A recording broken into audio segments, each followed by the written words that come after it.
दशावतार श्रृंखला के इस भाग में आपका स्वागत है।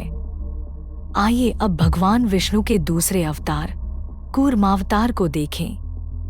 दूसरा अवतार पृथ्वी पर अच्छाइयों को बुराइयों के उद्भव से बचाने के लिए भगवान विष्णु की बुद्धि का चित्रण है। कहानी महान ऋषि कश्यप से शुरू होती है। वो भगवान ब्रह्मा के पोते थे। ऋषि कश्यप की 3 पत्नियां थीं, अदिति, दिति और दानु।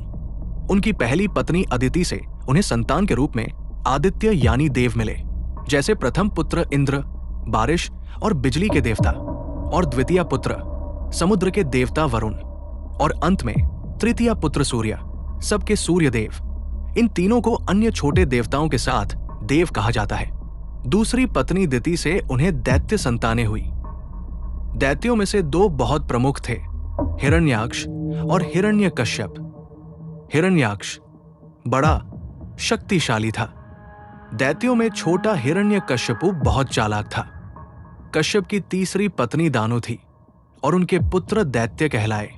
दैत्य और दानव दोनों को असुर कहा जाता है, और जैसा कि हम जानते हैं, कश्यप के पुत्र देव और असुर अनादि काल से लड़ते रहे हैं। इंद्र, जिन्हें हम बारिश और बिजली के देवता के रूप में जानते हैं, देवों के राजा के रूप में भी एक बहुत ही महत्वपूर्ण स्थान रखते हैं। इंद्र देवों के सर्वोच्च राजा है और उनकी प्राचीन राजधानी अमरावती है। वो राजधानी जहां देवता निवास करते हैं। अमरावती सोने से बनी नगरी है, जिसका इंद्रलोक में विशेष स्थान है। वहां के मकान और मकान के दरवाजे हीरों और माणिकों से जड़े हुए हैं। साफ सुथरे ढंग से बनाए गए और आपस में जुड़े इस शहर में दूध की बहती नदियों पर ठोस पुल है।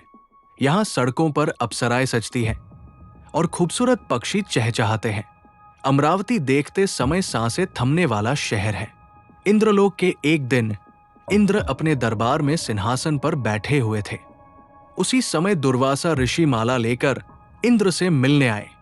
ऋषि जो अपने ज्ञान के लिए जाने जाते थे, वो अपने क्रोध के लिए भी जाने जाते थे। दुर्वासा ने अत्यंत प्रेम से वो माला इंद्र को अर्पित कर दी, लेकिन इंद्र ने लापरवाही से इसे अपने वाहन ऐरावत के दांत पर रख दिया। माला की गंभीरता को न जानते हुए ऐरावत ने माला को हवा में फेंक दिया और बाद में उसे कुचल दिया। ऋषि दुर्वासा तुरंत क्रोधित हो गए और उन्होंने इंद्र को श्राप दे दिया, तुम अपनी शक्ति से अंधे हो गए हो। जिस प्रकार तुमने मेरी माला को नष्ट कर दिया, उसी प्रकार तुम्हारे राज्य पर तुम्हारा प्रभाव कम हो जाएगा और तुम अब अपनी शक्ति खो दोगे। ये कहकर क्रोधित दुर्वासा इंद्र दरबार से चले गए। इसी दिन से इंद्र का पतन प्रारंभ हो गया। कई युद्ध असुरों ने जीते। देवताओं को असुरों द्वारा निर्दयता पूर्वक पराजित किया गया। दुर्वासा के क्रोध के कारण उन पर बहुत बुरा समय आया। देवों को सहायता की आवश्यकता थी। इंद्र ने भगवान ब्रह्मा से सलाह मांगी और इंद्र की स्थिति को समझते हुए ब्रह्मा के पास इंद्र के लिए केवल एक ही सहारा था, जो थे भगवान विष्णु। जब इंद्र भगवान विष्णु के पवित्र निवास वैकुंठ गए तो वो आराम कर रहे थे। कृपया हमें बचाएं, हे विष्णु, इंद्र ने कहा। विष्णु ने कहा कि आपकी समस्या का समाधान केवल समुद्र से पवित्र अमृत निकाल के ही मिलेगा। इंद्र के अमृत पाने के लिए पूछने पर भगवान विष्णु ने आगे कहा, उसके लिए तुमने क्षीर सागर का मंथन करना होगा। पहला कदम विशेष जड़ी बूटियों, पौधों, लताओं, घासों को बिखेरना है। तब आपको मंदार पर्वत को मंथन की छड़ी के रूप में और नाग राजा वासुकी को रस्सी के रूप में उपयोग करना होगा। लेकिन हे भगवान, ये कैसे संभव है? इंद्र ने पूछा। विष्णु ने उत्तर दिया, इसके लिए तुम्हें असुरों की सहायता लेनी होगी। मंथन के दौरान समुद्र से कई चीजें निकलेंगी। लालची मत बनो और असुरों को वो सब लेने दो जो वे चाहते हैं, और ये मेरा विष्णु का वादा है कि अमृत केवल आपके पास आएगा। विष्णु की इस सलाह पर सभी देवता असुरों के राजा महाबली के राज्य में गए। ये राज्य अमरावती से कम नहीं था। राजा बलि की देखरेख में सभी लोग अपने राजा के साथ समृद्ध और खुश थे। जब बलि की सेना ने देवताओं को अपनी ओर आते देखा तो उन्होंने देवताओं को पकड़ने का सुझाव दिया, लेकिन उन्हें शांतिपूर्वक आते देख बलि ने देवताओं का नम्रता से स्वागत करने का आदेश दिया।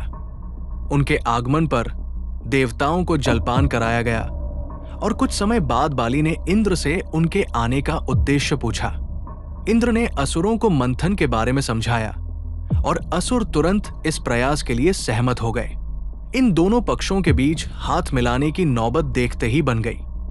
पहला कार्य शक्तिशाली मंदार पर्वत को उखाड़कर क्षीर सागर तक ले जाना था। जैसा कि अपेक्षित था, देवता और असुर अपनी सारी शक्ति लगाकर भी उस पर्वत को उसके स्थान से एक कील के बराबर भी नहीं उखाड़ सके। निराश होकर कई लोगों ने इस कार्य की असंभवता के बारे में चुटकी ली, लेकिन इंद्र के पास एक ही उपाय था, भगवान विष्णु की मदद। उनके हस्तक्षेप की मांग करने पर भगवान विष्णु अपने शक्तिशाली गरुड़ पर बैठे हुए प्रकट हुए और जब इंद्र ने उन्हें मंदार पर्वत को उखाड़ने में देव और असुरों की संयुक्त असमर्थता के बारे में बताया तो विष्णु ने तुरंत गरुड़ से आवश्यक कदम उठाने को कहा। गरुड़ ने आज्ञाकारी ढंग से पर्वत को उखाड़ा और उसे अपनी पीठ पर रखकर समुद्र में ले गए। एक बार जब सभी लोग समुद्र में पहुंच गए तो भगवान विष्णु ने नागों के राजा वासुकी से मंदार पर्वत के साथ समुद्र मंथन करने के लिए देवताओं और असुरों के लिए रस्सी के रूप में उपयोग करने में मदद करने के लिए कहा। विष्णु ने इस कार्य को करने के लिए वासुकी को अमृत में हिस्सा देने का भी वादा किया। सहमति के अनुसार वासुकी ने खुद को मंदार पर्वत पर लपेट लिया। विष्णु की सलाह के अनुसार देवता और असुर एक दूसरे के सामने खड़े हो गए और पर्वत का मंथन करना शुरू कर दिया, लेकिन उनकी चुनौतियां रुकने से इनकार कर दी क्योंकि बिना किसी ठोस सहारे के पर्वत समुद्र के तल में डूबने लगा। देवताओं ने फिर भगवान विष्णु से मदद की प्रार्थना की। विष्णु ने विशाल कछुए का अवतार लिया और इस तरह कूर्मावतार का जन्म हुआ। कछुआ लाखों मील लंबा था। कूर्म समुद्र में कूद पड़ा और अपनी शक्ति के बल से पर्वत को अपनी पीठ पर खींच लिया और वैसे ही वही रह गया। तुरंत ही मंथन शुरू हो गया। देवताओं और असुरों के बहुत प्रयासों और विष्णु के हाथ बढ़ाने के बाद मंथन का फल मिलना शुरू हुआ। पहला था हलाहल, सबसे शक्तिशाली जहर। स्पष्ट कारणों से कोई भी इसे लेने को तैयार नहीं था, लेकिन अगले उपहार के लिए किसी को इसे लेना होगा। मदद के लिए शिव को बुलाया गया। देवताओं को विष से बचाने के लिए उन्होंने पूरा हलाहल पी लिया। जहर शिव की गर्दन को नीला करने के अलावा कुछ नहीं कर सका। दूसरा उपहार था कामधेनु, वो गाय जो अपने मालिक की इच्छानुसार कुछ भी पैदा कर सकती थी। देवताओं ने उसे रखा। तीसरा उपहार उच्चैःश्रवा, एक बहुसिर वाला उड़ने वाला घोड़ा था। असुरों ने इसे अपना घोषित किया और इसे अपने पास रखा। अगला शक्तिशाली ऐरावत था, जिसके कई दांत और सिर थे। वो इंद्र का स्थायी वाहन बन गया। अगला था कल्प वृक्ष, वो वृक्ष जो सभी इच्छाओं को पूरा करता था। इंद्र ने उसे ले लिया। आगे कई रत्न थे। असुरों ने उन्हें रख लिया। मंथन से आगे अप्सराएं उत्पन्न हुई जो इंद्रलोक में चली गई। फिर धन की देवी लक्ष्मी आई। भगवान विष्णु ने उनसे विवाह किया। जब यह चल रहा था, धनवंतरी अपने साथ एक स्वर्ण कलश लेकर समुद्र से निकले। निसंदेह इसमें अमृत था। बाली और अन्य असुर धनवंतरी के पास पहुंचे। वे अमृत का स्वाद चखने के लिए बेताब थे। एक लंबी लड़ाई हुई जिसके परिणाम स्वरूप असुरों ने देवताओं पर विजय प्राप्त की और अमृत का कलश चुरा लिया और दूर भाग गए। इंद्र ने विष्णु से मदद मांगी। उसने तुरंत असुरों को लुभाने के लिए मोहिनी नाम की एक सुंदर स्त्री का रूप धारण कर लिया।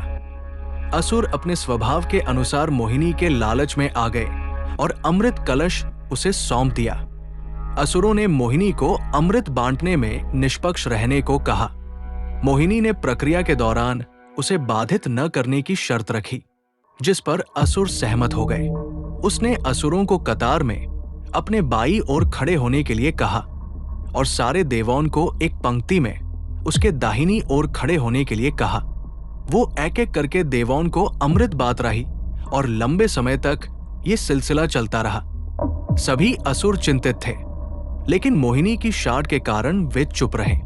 लेकिन अचानक एक असुर स्वरभानु, जिसने खुद को भगवान के रूप में प्रच्छन्न किया था, चिल्लाया कि मोहिनी ने असुरों को मूर्ख बना दिया है। विष्णु ने अपना रूप मोहिनी से बदलकर अपने मूल अवतार में ले लिया और स्वरभानु का वध कर दिया। स्वरभानु का सिर और धड़ अलग हो गया, लेकिन चूंकि उन्होंने अमृत पी लिया था, इसलिए ये दोनों भाग आज तक अमर हैं और राहु और केतु कहलाते हैं।